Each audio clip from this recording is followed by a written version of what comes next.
Hello everyone, happy Friday.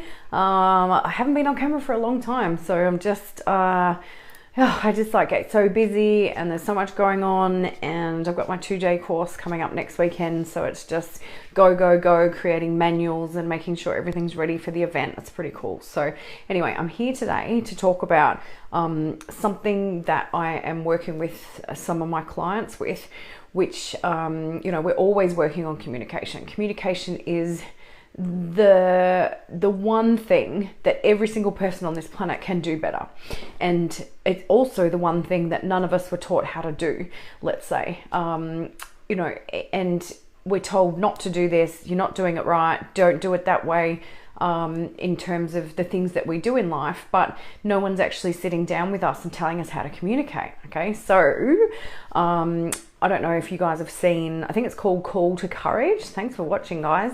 Let me know if you're watching live. So hashtag live if you're watching live, hashtag replay if you're watching replay, and also whereabouts in the world that you're from, because I've got an international audience, as most people do on Facebook, so it'd be great to know where you're from.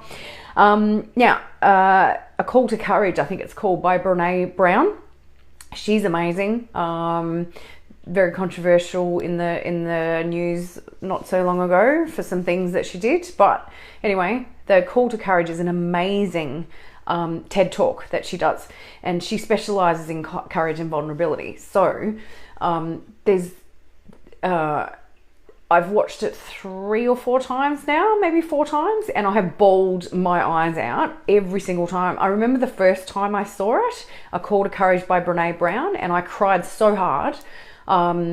It was just like someone knew how I felt. She was talking to exactly what I'd been through. So for years and years and years and years and years, I have been sexually harassed, abused, I've been tormented, I've been blackmailed, I've all the things working in the field that I work in. And so, porn addiction, sexual abuse, sexual dysfunction, erectile dysfunction, mental health issues, and, tantra and kundalini, and, all of those amazing sides of it. But unfortunately, in the industry, there's a massive problem with masculine toxicity. And I have stood up and out around this issue for so long. And back in the day when I was really passionate about it and it meant everything to me, things have changed now. I've shifted and I've rebranded and everything feels great now. But for so long, it was my one thing that I just kept pushing and pushing and pushing. I did all the research, all the credibility, all of the, I wrote the books, I did all of that because it was so important, and it was my mission here on the planet to make sure that we left a generation at least, if not multiple generations, of evolved and sexually evolved men. And so when I was being sexually harassed all the time, that was happening, but I was also being sexually harassed in person. And then the male coaches out in the world were pulling down my research and just saying that it's a bogus survey, you don't know what you're talking about, you're shaming men. So I've had to come up against the male coaches, the male not even male practitioners, male coaches, who aren't practitioners, who haven't done the research, but work with men. And it's all in my book, so you can read about it and you can have a good look at the journey I've been on. But the thing was that I was the one stepping into the arena, and this is what Brene Brown talks about. And she also talks about Roosevelt's speech, about stepping into the arena, and how can, we live in an age where everyone's having a go at everyone and everyone cares, but no one cares, right? So everyone cares about what you're saying and they're like, nah, but then no one cares. And 24 hours later, you're in a nervous, breakdown, still, from things that were said online, or that's how it was for me, and I've, for them as well. They've moved on to the next thing, and it was really, really difficult to handle, and I was like, my nervous system was shot. I had 5 nervous breakdowns, but I just kept pushing because I was so passionate about this. And she talks about not being able to, you can't have a go at the person in the arena unless you're standing there beside them, unless you're doing the research, unless you're stepping forward and being an entrepreneur and, you know, and paving the way in this field or any field, then you need to shut your face, right? So it was really beautiful, and that's why I bawled my eyes out. But there's one thing in that video that I saw again recently when I watched it, and she talks to the way to communicate, and you start by saying the story I'm telling myself when you're trying to talk to a partner or a parent or a child. Mainly partners this works well with.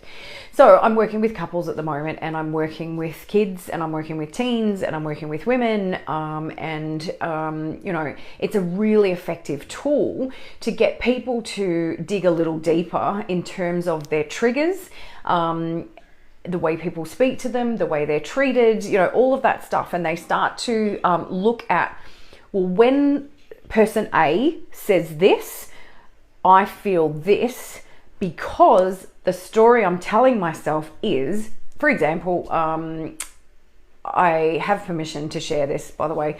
I had a couple yesterday, and there's a lot of problems with communication, and, you know, they're in their late 60s.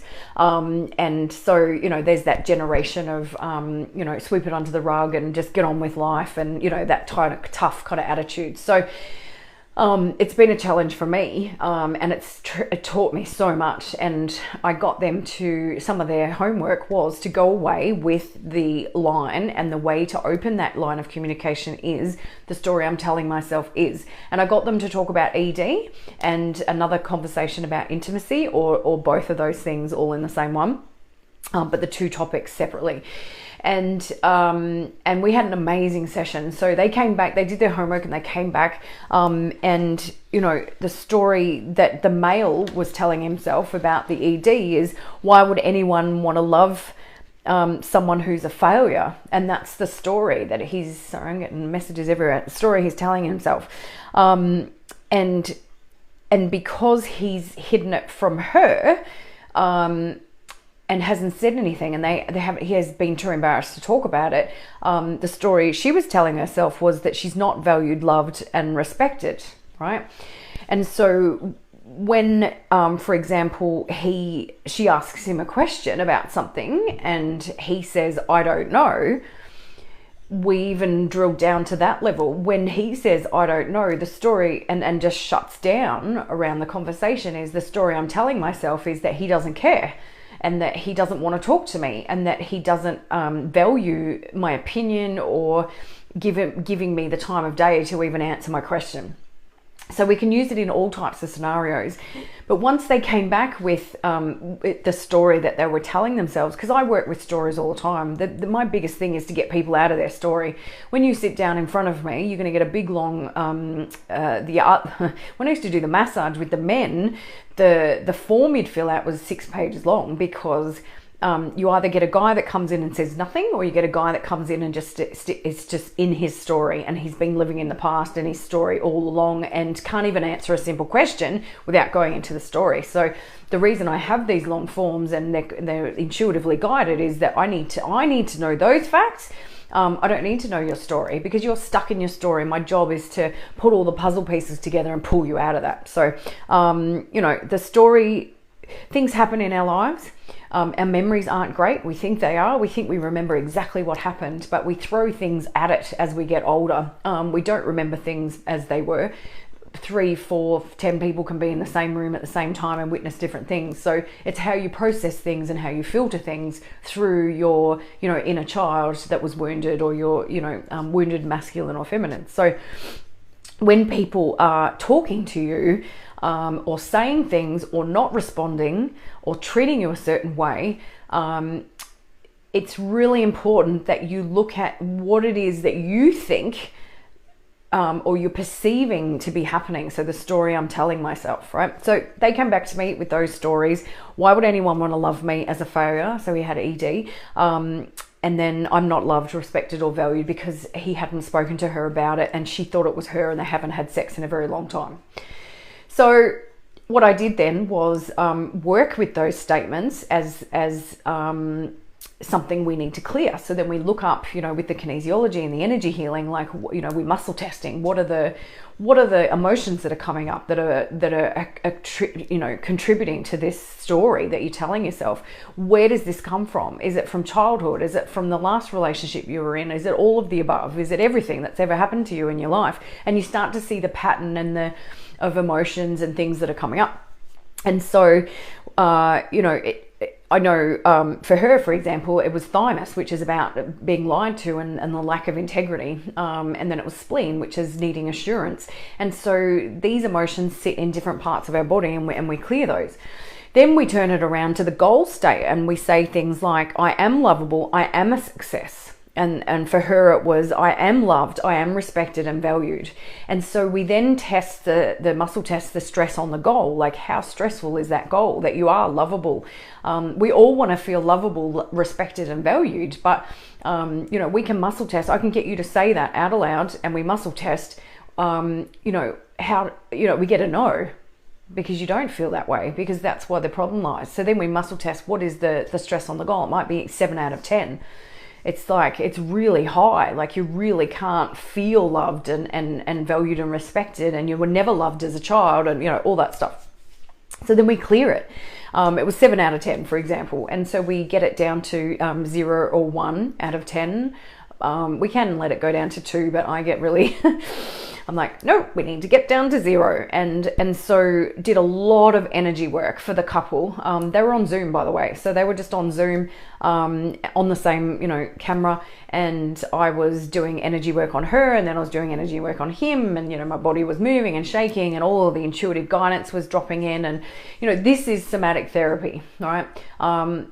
I am a kinesiologist, I am a massage therapist, a psycho-spiritual therapist, a transformational coach.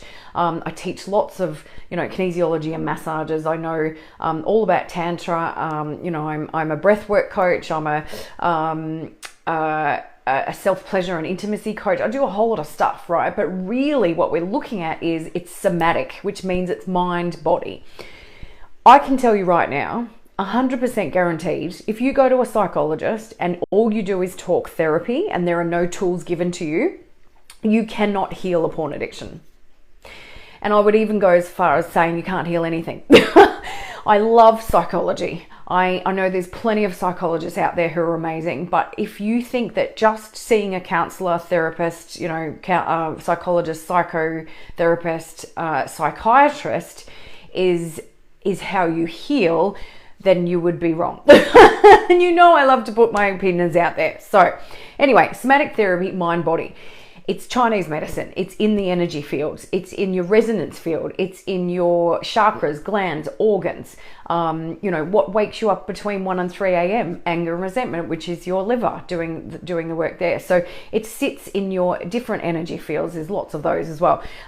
You have to heal this stuff at a really deep level, and this is what I'm really, really good at. So that's where we've been with the couples, especially. And I treated a 17-year-old today, and again, the story I'm telling myself.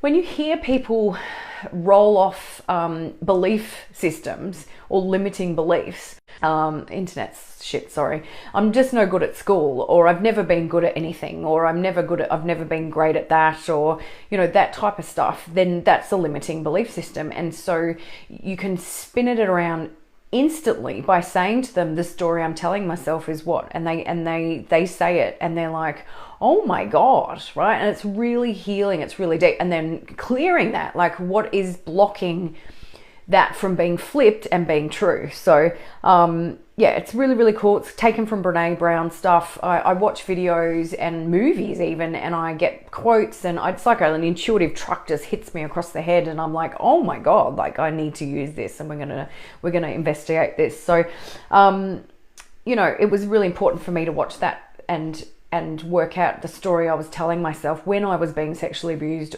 sexually harassed all the time, sexual requests, and being touched and being doubted and slammed and abused, and even by, colleagues and peers trying to pull down my research saying I was, shaming men. And I'm like, I don't understand. Like, I was so naive, and I just didn't get it, because I was helping men literally on the ground, working with them through sweat and tears and snot and convulsions and exorcisms, and and here I was doing on the job therapy, on the hands-on research, experience, all of that, and then ran this survey based on what I was already feeling, seeing, and experiencing, and had a feeling that porn addiction, for example, was causing a lot of mental health issues, suicidal thoughts, prostate cancer, and ED.